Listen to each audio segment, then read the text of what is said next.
Hello friends, સ્વાગત છે તમારું કાયદાની સફર યુટ્યુબ ચેનલમાં। ફ્રેન્ડ્સ, ઘણા બધા વિદ્યાર્થીઓ આપણને પૂછી રહ્યા છે કે એલએલબી એડમિશન માટે સેકન્ડ રાઉન્ડ ક્યારે શરૂ થશે અને સેકન્ડ રાઉન્ડમાં શું અમે ચોઇસ ફિલિંગ કરી શકીશું? અત્યારે ચોઇસ ફિલિંગ કેમ નથી થઈ રહ્યું? તો મિત્રો, આ દરેક પ્રશ્નની આજે ચર્ચા કરીએ। તો સૌપ્રથમ તમે જાણો છો કે એલએલબી એડમિશન માટે 1 જુલાઈના રોજ જીકાસ પોર્ટલ પર શેડ્યુલ મૂકવામાં આવ્યું હતું અને તેમાં 1 જુલાઈથી 5 જુલાઈ સુધી રાઉન્ડ 1માં રજિસ્ટ્રેશન કરી શકાય અને એલએલબીમાં એડમિશન લઈ શકાય એવી માહિતી આપવામાં આવી હતી।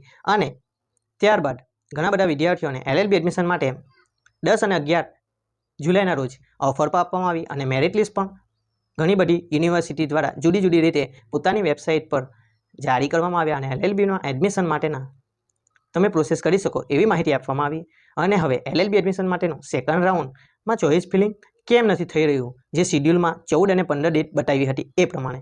તો મિત્રો, તમે જાણતા હશો કે એલએલબી માટે 1 જુલાઈથી 5 જુલાઈ વચ્ચે એડમિશન રજિસ્ટ્રેશન કરવાનું હતું, પરંતુ આ દિવ્ય ભાસ્કરનો રિપોર્ટ તમે જોઈ શકો છો, જેમાં ઘણા બધા વિદ્યાર્થીઓ દ્વારા વિરોધ કરવામાં આવી રહ્યો છે કે આ એલએલબી એડમિશન રજિસ્ટ્રેશન માટે સમય મર્યાદા ખૂબ ઓછી આપવામાં આવી, જેથી કરીને 70% વિદ્યાર્થીઓ જેને એલએલબીમાં એડમિશન લેવું છે છતાં તેઓ એલએલબીમાં એડમિશન ન લઈ શક્યા, જેથી આ એલએલબી એડમિશન રજિસ્ટ્રેશન માટેની ડેટ એક્સચેન્જ કરવામાં આવે અને 31 જુલાઈ કરવામાં આવે, જેથી કરીને આ વિદ્યાર્થીઓને એલએલબીમાં એડમિશન મળી શકે।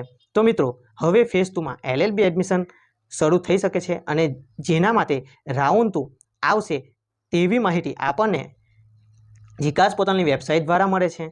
અને મિત્રો, તમને એક રિક્વેસ્ટ કરવાની કે ઘણા બધા વિદ્યાર્થીઓ આખા ગુજરાતમાંથી પ્રશ્નો પૂછતા હોય છે, તો એમાંથી તમે કયા ફેઝ પર છો અને તમારો પ્રશ્નમાં તમે ચોક્કસ કહેવા શું માંગો છો એ મને પર્સનલી ખબર હોતી નથી।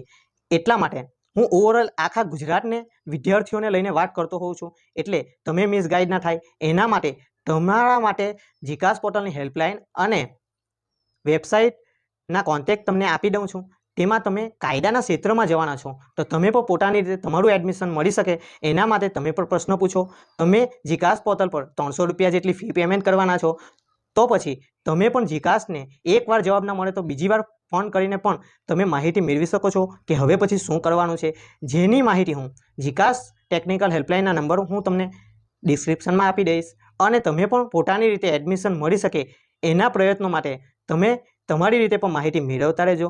કારણ કે સમયની વ્યસ્તતા હોવાને કારણે ઘણા બધા વિદ્યાર્થીઓ પર્સનલી મેસેજ ઇન્સ્ટાગ્રામ પર કરતા હોય છે, પણ તેનો જવાબ પણ આપવો શક્ય નથી રહેતો હોતો, એટલે અને ઘણા પ્રશ્નોના જવાબ મને ખબર નથી હોતી તો હું આપવાનું રાખતો નથી, કારણ કે જે માહિતી સાચી હોય છે તે જ આપણે આપતા હોય છે, કોઈને મિસગાઈડ કરવાનો પ્રયત્ન નથી કરતા હોતા। માટે તમે કાયદાના સારા જાણકાર બનો।